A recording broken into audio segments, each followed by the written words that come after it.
Movie start होती है और हम 4 लड़कियों को देखते हैं। उन चारों का नाम लिली, क्लोए, अमेलिया और रेबेका था। वो चारों अच्छे फ्रेंड्स थे। वो सब एक पार्टी में जा रहे थे। पार्टी में जाने से पहले वो स्मोक करते हैं। इसके बाद वो पार्टी में चले गए। पार्टी में सब लोग बहुत एंजॉय करते हैं। ये प्रॉम पार्टी इसलिए रखी गई थी क्योंकि ये सारे अब हाई स्कूल में जाने वाले थे। इसी के बीच हम क्लोए के ब्रदर थॉमस को देखते हैं जो लिली को लेकर फील्ड्स की तरफ जा रहा था। वहाँ पार्टी से बाहर आकर वो दोनों बात करते। वो दोनों करीब आ गए और फिर किस कर लेते हैं। इसके बाद लिली सबको घर ड्रॉप करने के लिए जाती है। वो फिर अमेलिया और रेबेका को ड्रॉप करके क्लोए को अपने साथ लेकर जाती है। एक्चुअल में वो थॉमस से मिलने के लिए माउंटेन्स पर जा रहे थे। माउंटेन पर पहुंचकर वो थॉमस से मिलती है। यहाँ तीनों एक क्वालिटी टाइम स्पेंड करते हैं। इसके बाद उन दोनों को जाना पड़ा क्योंकि अगर वो घर पर जल्दी नहीं पहुंची तो उनकी मॉम उन पर बहुत गुस्सा करेगी। वो दोनों वहां से फिर चली जाती है। स्क्रीन बैक होता है और हमें एक जोरदार टक्कर की आवाज सुनाई देती है। ये एक कार क्रैश था। इसमें हमें पता चलता है कि और कोई नहीं तो थॉमस ही था। अब थॉमस इस दुनिया में नहीं है। इसके बाद हम फ्यूनरल पर क्लोए और लिली को देखते हैं। क्लोए अपने ब्रदर के लिए बहुत रोती है। इसके बाद लिली उसे उसकी मदर के पास लेकर जाती है। वह वो दोनों गले मिलकर बहुत रोती है। हैरानी की बात यहाँ पर यह थी कि लिली को थोड़ा सा भी रोना नहीं आता। उसे देखकर ऐसा लग रहा था कि उसे कुछ भी फर्क नहीं पड़ता। इसके बाद हम देखते हैं कि 1 साल बीत चुका है। वो चारों फ्रेंड्स अभी भी साथ थे और हाई स्कूल में थे। क्लोए और लिली साथ में थे तभी उनके पास उनका एक फ्रेंड आता है। कल एक पार्टी होने वाली थी तो इसके लिए उन्हें इन्वाइट करता है। इसके बाद सभी लोग अपने घर जाने की तैयारी करते हैं। रास्ते में अमेलिया और रेबेका बात कर रहे होते हैं। हमें पता चलता है कि अमेलिया आज थोड़ी सी स्ट्रेस में है क्योंकि उसके मॉम डैड डिवोर्स लेने वाले हैं। उसके मॉम और डैड के बीच की लड़ाई में वो उसके बारे में जरा सा भी सोच नहीं रहे। इसके बाद हम क्लोए और लिली को एक लड़के के पास जाते हुए देखते हैं। उसका नाम था ब्लिफ। ब्लिफ पॉट डीलर था और उनको ड्रग्स देता है। ब्लिफ क्लोए से कहता है तुम्हारे ब्रदर थॉमस को भी यही पसंद था। इसके बाद हम उन चारों को साथ में देखते हैं। वो आपस में पार्टी के बारे में बात कर रहे थे। इसके बाद हम क्लोए को उसकी मदर के साथ देखते हैं। उन्हें फिर से थॉमस की याद आती है। दोनों से याद कर कर बहुत रोते हैं। अगले दिन क्लोए अपने क्लास में गई। वो बाहर आती है और उसी फील्ड पर आती है जहाँ पर थॉमस आया था। वहाँ बैठकर थॉमस को याद करने लग गई। थॉमस ने जो उसे लास्ट वॉइस मैसेज सेंड किया था ये वो सुनती है। थॉमस उससे पूछ रहा था कि क्या तुम अभी लिली के साथ हो। वो उन्हें ही लेने आ रहा था। इसी बीच वहाँ पर सैम नाम का एक लड़का आता है। वो क्लोए का फ्रेंड था और उसी के क्लास में था। क्लोए को कोल्ड ड्रिंक देता है तो दोनों फिर बात करने लग गए। सैम फिर उसे प्रॉम के बारे में पूछता है। वो इस बार के प्रॉम में क्लोए के साथ जाना चाहता था। क्लोए इसके लिए मना करती है। उसे कुछ काम था और इस वीकेंड पर वो नहीं आ पाएगी। क्लोए कहती है कि अगर मैं वहां पर आती तो तुम्हारे साथ जरूर जाती है। सैम कहता है कि कोई बात नहीं। क्लोए उसे कहती है कि अगर मेरा काम कैंसिल हो जाता है तो मैं तुम्हारे साथ पक्का आऊंगी। दूसरी तरफ हम लिली को देखते हैं जो क्लास में सॉकर गर्ल्स और प्रॉम के बारे में बात करती है। वो लोगों से प्रॉम के लिए हेल्प मांगती है ताकि वो सब लोग मिलकर सेटलमेंट कर सके। इसी बीच नोआ नाम का लड़का लिली के पास आकर गाना गाने लगता है और उसे प्रॉम पर चलने के लिए पूछता है। वो लिली को बहुत पसंद करता था पर लिली उसे ज्यादा सीरियसली लेती नहीं। इसके बाद नेक्स्ट सीन में लिली और क्लोए साथ में थे तो रेबेका उनकी गाड़ी में आई। रेबेका उनकी कार में बैठकर आज का इंसिडेंट बताती है। वो लाइब्रेरी में बैठी हुई थी तभी वहां पर एक हैंडसम लड़का आया। उस लड़के को देखकर वो अपने आप को कंट्रोल नहीं कर पाई। वो डायरेक्टली बाथरूम में गई और वहां पर खुद को प्लीज करने लग गई। जब वो बाहर आई तो एक लड़की ने उसे देख लिया था। वो जो कर रही थी सब कुछ उसे पता था। उसने रेबेका से पूछा क्या तुम हमेशा ऐसे ही पब्लिक में ये सब करती हो। रेबेका ने उसे कोई भी रिप्लाई नहीं दिया क्योंकि वो बहुत ही ज्यादा एम्बैरेसिंग था। इसके बाद वो चारों साथ में थे। प्रॉम में जाने के लिए रेडी हो रहे थे।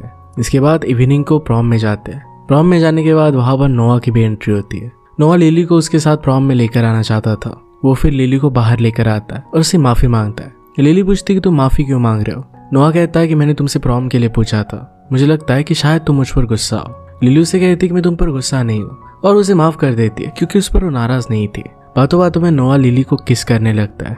उसके साथ वो फिजिकल होने की कोशिश करता है पर उसे रोक देती है क्योंकि नोआ जरा ड्रंक था। अंदर हम बाकी सबको देखते हैं। यहाँ पर क्लोए भी आई हुई थी और वो सैम के साथ। क्योंकि उसे कुछ काम नहीं था तो सैम के साथ ही आ गई। यहाँ प्रॉम पार्टी में कुछ लोग आपस में डेट कर रहे थे।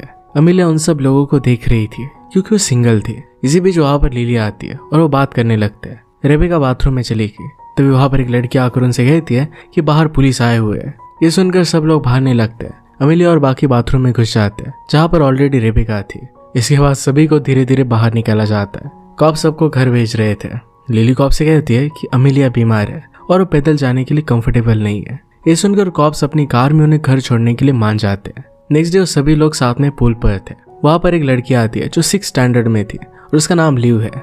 लिव लिली की छोटी सिस्टर थी। वो वहां पर अपने डॉग के साथ आई हुई थी। सब लोग फिर उस डॉग को खिलाने लग जाते हैं। इसके बाद हम लिली और सैम को साथ में देखते हैं जो प्रॉम पार्टी के टिकट सेल कर रहे थे। इसके बाद वो दोनों एक साथ में कार में चले जाते हैं। रास्ते में लिली को लिव दिखी तो उसे वो कार में बिठा लेती है, उसे शिकायत करती है। लिव जेम्स से परेशान है। जेम्स लिली का ब्रदर था। एक्चुअली जेम्स ने लिव के स्कूल एसे में कुछ गलत बातें लिख दी थी। ये बातें लिव के डैड के बारे में थी। एक्चुअल में लिव के डैड कोई और है पर उनकी मॉम सेम थी। ये सब सुनकर लिव कहती है कि वो जेम्स को समझा देगी। इसके बाद वो लिव को ड्रॉप कर देती है।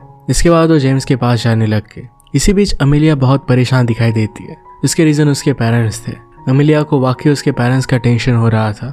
उसके पेरेंट्स की झगड़े की वजह से वो बहुत डिस्टर्ब हो रही थी। आगे फिर लिली जेम्स के पास गई। जेम्स वीडियो गेम खेल रहा था। वो उसे समझाती है कि अब वो लिव को परेशान ना करे क्योंकि अभी वो छोटी है और इस तरीके से परेशान करना उसे ठीक बात नहीं है।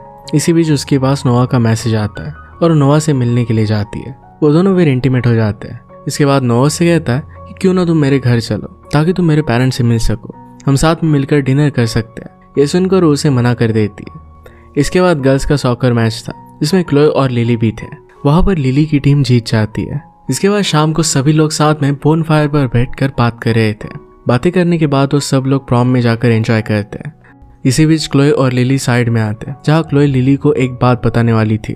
उसे कहती कि मेरा NYU में सिलेक्शन हो गया है लेकिन उसे कैलिफोर्निया की यूनिवर्सिटी में जाना था। अगर वो न्यूयॉर्क में गई तो अपने फ्रेंड से वो अलग हो जाएगी। ये सुनकर लिली को बहुत बुरा लगता है। वो अकेले बाथरूम में जाकर परेशान हो जाती है और फिर खुद को संभालती है। वहाँ पर बाथटब में एक लड़का बैठा हुआ था। उसे देखकर वो वहाँ से बाहर आ जाती है। उसे परेशान देखकर माइक नाम का लड़का उससे बात करने लगता है।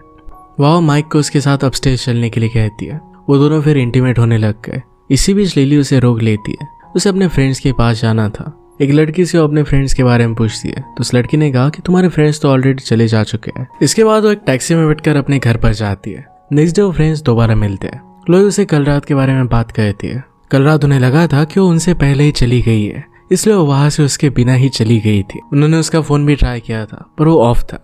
यहाँ पर लिली उससे नाराज थी। लिली क्लोए से कहती है कि जब तुम प्रॉम पर नहीं थी तब तुम सैम के साथ ही रहती हो। क्लोए से ऐसा बिहेवियर करने का रीजन पूछती है। यहाँ लिली अपने फ्रेंड से कहती है क्या तुम्हें पता है क्लोए UCSB में गई है जो यूनिवर्सिटी कैलिफोर्निया में थी। उसके ओरिएंटेशन के लिए वो गई हुई थी। क्लोए ने कहा था कि वो वहां पर नहीं जाने वाली पर वो वहां पर गई हुई थी। लिली और क्लोए साथ में वहां पर जाने वाले थे। क्लोए ने वहां पर जाना डिसाइड कर लिया था जो लिली के पॉइंट ऑफ व्यू से सही नहीं था। उन्होंने एक साथ ही एक ही कॉलेज में जाने का डिसाइड किया था। लिली को ऐसा लग रहा था कि क्लोए उसके फ्रेंड्स की परवाह नहीं करती। लिली उससे कहती कि तुमने इसके बारे में मुझे एक बार भी नहीं बताया। अब यहाँ उनमें झगड़ा हो जाता है। साथ में अमेलिया भी लिली को सुनाने लगती है क्योंकि वो एक छोटी सी बात के लिए झगड़ रही थी, जबकि अमेलिया के लाइफ में बहुत बड़े प्रॉब्लम चल रहे थे। इनकी लड़ाई के बीच में थॉमस की बात छिड़ जाती है। इसके बाद वो वहां से उठकर जाने लग जाती है। तब क्लोए आकर उसे रोकती है पर यहाँ उन दोनों में भी लड़ाई हो गई। लड़ने झगड़ने के बाद वो क्लोए से कहती है कि उसे खोना नहीं चाहती। क्लोए इरिटेट हो गई थी इसलिए उसे कोई भी बात नहीं करती और इसके बाद लिली कार में बैठकर वहां से जाने लगती है। रास्ते में जब वो गाड़ी रोकती है तब उसके पीछे एक कॉप आता है। वो गाड़ी के बैक सीट पर देखता है तो उसे एक हुक्का मिलता है। हुक्के को देखकर उसे उसके बारे में पूछता है। उसे पूछता है कि क्या तुम स्मोक कर रही हो। वो कहती कि मैं स्मोक नहीं करती। पुलिस ने उससे कहा कि हुक्का तुम्हारे पास क्यों है। लिली कहती कि ये बस एक स्कल्पचर है। पुलिस ने कहा कि मैं तुम्हें जेल में डालकर तुम्हारी जिंदगी खराब नहीं करूंगा। ये सुनकर लिली चैन की सांस लेती है। पुलिस ऑफिसर उसे उसकी माँ के हवाले कर देते हैं। उसकी मदर उस पर बहुत गुस्सा हो जाती है। उसे हुक्के को स्मैश करने के लिए कहती है। लिली इस बात के लिए उसे मना कर देती है। उसकी मदर ने उसे फिर से यही करने के लिए कहा तो वो कहती है कि ये हुक्का मेरे साथ स्कूल के टाइम से है, ये एक मेमोरी है। मदर को लिली ने कहा कि मैं सैड हूँ। मदर ने रीजन पूछा तो जो भी हुआ था ये सब कुछ उसने उसे बता दिया। वो बताती है कि क्लोए मेरे साथ कॉलेज नहीं जाने वाली, वो कहीं और जा रही है। ये सुनकर उसकी मदर उसे समझाती है कि एक अच्छी बात है, तुम्हें अपने फ्रेंड को सपोर्ट करना चाहिए, ये उसकी जिंदगी का डिसीजन है। ये सुनने के बाद वो अपने मदर को कोई भी रिप्लाई दिए बिना वहां से चली जाती है। कार में बैठकर अपने फ्रेंड्स को कॉल लगाती है पर किसी का भी कॉल नहीं लगता। इसके बाद नेक्स्ट डे स्कूल में अकेली बैठी हुई थी। तभी वहां पर नोआ आता है। लिली उससे भी ठीक से बात नहीं करती। नोआ भी नाराज होकर फिर वहां से चला जाता है। स्ट्रेस होने की वजह से उसके बिहेवियर में चेंज आ गया है। इसके बाद नेक्स्ट सीन में लिली प्रॉम पार्टी में जाती है। वहाँ वो नोआ को किसी और के साथ देखती है। वो फिर बाथरूम में गई और वहां पर रोने लग गई। वहां पर उसे उसकी दूसरी फ्रेंड्स मिली। उसकी फ्रेंड्स उसे विस्की ऑफर करती है। इसके बाद वो ड्रंक हो गई। यहाँ रेबेका और एमिलिया भी आ गए थे। रेबेका के पास वही लड़का आता है जिसे वो पसंद करती थी। इसके बाद हम लिली को उसी फील्ड पर देखते हैं जहाँ वो और थॉमस मिले थे। वो उसी के बारे में सोच रही थी। तभी वहां पर क्लोए आ जाती है। इधर पार्टी में अमेलिया लिली को मिस कर रही थी। उसके बारे में रेबेका से पूछती है। तब रेबेका उसे कहती है कि शायद क्लोए उसके साथ होगी। क्लोए और वो बात करते हैं, वो एक दूसरे से माफी मांगते हैं। साथ ही लिली उसे माफी मांगती है क्योंकि थॉमस के लिए वो बहुत ही इंटेंस बिहेव कर रही थी। वो दोनों फिर एक दूसरे को माफ कर देते हैं। इसके बाद वो प्रॉम में जाते हैं और एंजॉय करते हैं। साथ ही रेबेका और एमिलिया भी खुश थे। यह सब लोग पार्टी करते हैं। इसी बीच नोआ भी लिली से माफी मांगता है। लिली ने उसे माफ कर दिया था। सबके जाने के बाद वो चारों फ्रेंड्स अपना फोटो क्लिक करते हैं। इसके बाद नेक्स्ट डे वो अपना हुक्का बरी कर देते हैं। सब लोग मिलकर फिर हैंग आउट करने लग गए। लिली अपनी स्पीच अपने फ्रेंड्स को सुनाती है। लाइफ में बहुत सारा टेंशन होता है, पर इसके बावजूद हमें उस उलझनों को सुलझाने का रास्ता निकालना पड़ता है। यही बात वो अपनी स्पीच से सबको समझाती है। उनकी फेयरवेल पार्टी में सबको लिली की स्पीच पसंद आती है। यह सब कुछ अब ठीक हो गया था। अमेलिया के मॉम और डैड के झगड़े खत्म हो गए थे और वो साथ में ही थे।